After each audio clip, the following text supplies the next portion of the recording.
you were in the first season of SG1. Yeah. Ernest Littlefield. Yeah. Great character. Yeah. We lost, I forget the name of King the Curtis. King Curtis. Thank you.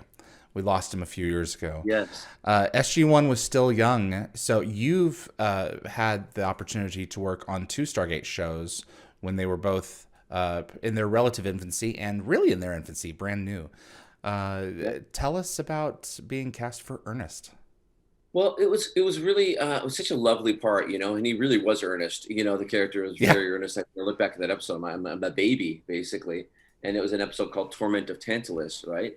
Jonathan Glasner directed the episode, and it's funny because Martin Wood directed second unit on it. And the cool thing Oh, about that episode was Ernest was the first person to ever go through the Stargate. Did you at know that, that? yeah, based on the information presented by the series at that point. Origins changes that Yeah, up later if you consider Origins right. canon. But yes, in We're terms not of talking about SG1, Ernest was, yeah. and Ernest Littlefield was the first one to go through the gate, and I got fitted for the vintage clothes was really cool, and then the deep sea diving suit that they They thought it was it was water.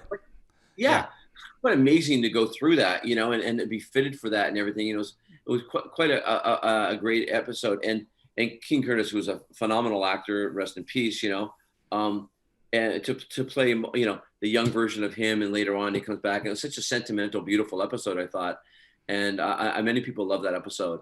And the interesting thing about that, being in Vancouver, um, I get on the show and you think you do a good job, and I felt really good about it, and people liked it. But then I started seeing all my friends being on Stargate SG1, and they would come back and play different characters and come back and play different characters. And I'm like, well, why can't I come back and play a different character? You know what I mean? There was so many seasons going on, and then when I got cast in Atlantis, and Martin Wood was directing the episode, I said, Martin, you directed the second unit on. He goes, yeah, that's right. And I go, can I ask you a question? He goes, I go, how come when you never brought me back on the show? We never got back on the show. And he goes, have you been to a convention yet? I said, no. And he goes, oh, okay. I go, what does that mean? He goes, you were the first person to go through the Stargate. I mean, it's a very pivotal character in the series.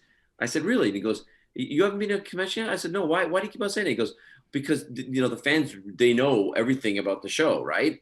And you'll learn that. And really, I did. I had no idea the following the show had at all. And to all of the actors in the show's benefit, I mean, the fan base is massive, and what an opportunity to travel all over the world and meet all these wonderful people at these conventions, and share stories with them, and see the common bond being Stargate. I also say some people watch football, some people watch basketball, and some people watch sci-fi.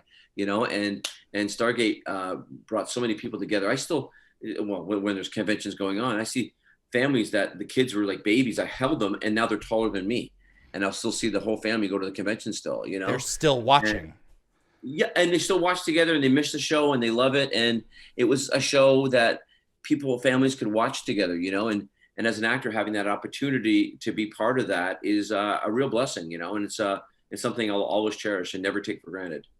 Are people just 17 seasons of Stargate, and people are, if you're on the Facebook pages at all, watches like, oh, I've started my rewatch again. What is the magic elixir? Why don't people move on, in your estimation? I think what it is, it's a show. It's basically a show about pure escapism, and obviously the gate's the star of the show, and like everybody else, for me, when you're getting every week we get a script, I couldn't wait to see it because I want to see where we're going, or what planet we're on, or who we encounter, and it's always it's the mystery of the unknown, I think, and that's the beauty of it, and obviously the writers are amazing, Brad and Robert, helmed it and brought in an amazing crew of writers, and I think a terrific cast, and SG1 really set the mark for us, and it is a show about escapism, and you get to really know the characters, and I think everyone's unique, and they really rotated the episodes around, so we got each character have an opportunity to flush the characters out, each episode, To shine. Yeah, and for me, in season 1, it was Poisoning the Well, I think, is when that was an episode that really came to heart for me. And I think in many ways, during the pilot, Martin asked me if I go up to the writer's room and speak to a writer named Damien Kindler. And I'm like, why? And he goes, oh, because there's a big Beckett episode in episode 7, I think it was. I'm like, really? So I'm thinking, because I was just a reoccurring character. I'm like, wow. Okay. So I went up and talked to him, and he has a bit of a Scottish background, and we talked a bit about, the Beckettisms, the Scottishisms, because at first they didn't write him as a Scottish character.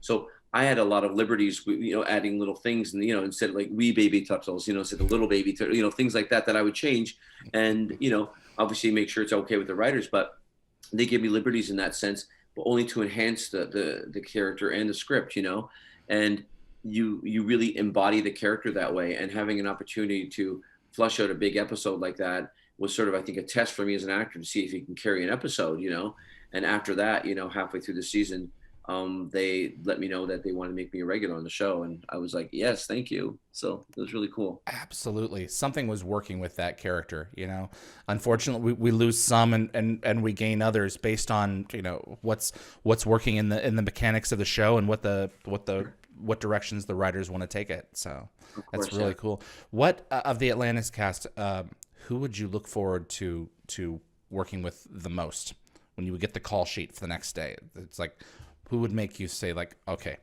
this is going to be an interesting day, or this is going to be a fun day, or this is going to be a long day?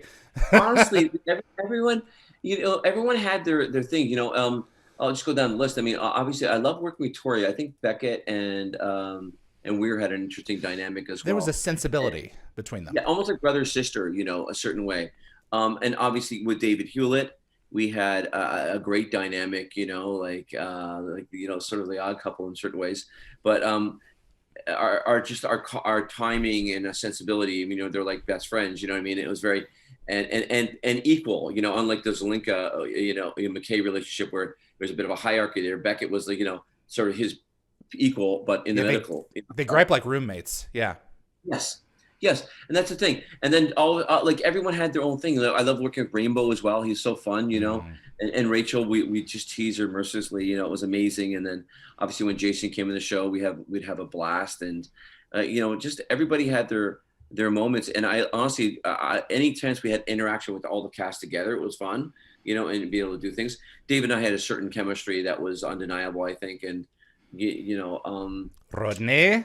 Yeah, that's why he Rodney. Cheeky bugger. But yeah, honestly, it was so much fun that there wasn't anyone I was like, oh God, I have to act with him. Yeah.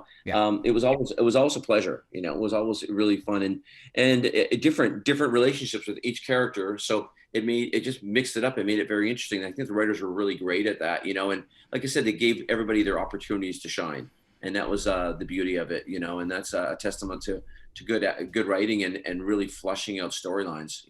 And the writer's room was really clever. I watched you die, obviously. Thank you very much for that. My Hey everyone, it's David. Hope you're enjoying the clips during the break. We will be returning in the spring. In the meantime, are you good with English? Are you one of those people who take pride in your grasp of it? Well, we have a great team over here transcribing the backed catalog of Stargate interviews and have dozens more to go. If you're interested in joining me and a small Stargate diehard community looking to preserve the stories brought to Dial the Gate into text form, then please email me at dialthegateshow@gmail.com. There's a little something in it for you, and you'll be helping to pass along the stories to future generations of fans who have yet to discover the show. Thanks so much for watching Dial the Gate.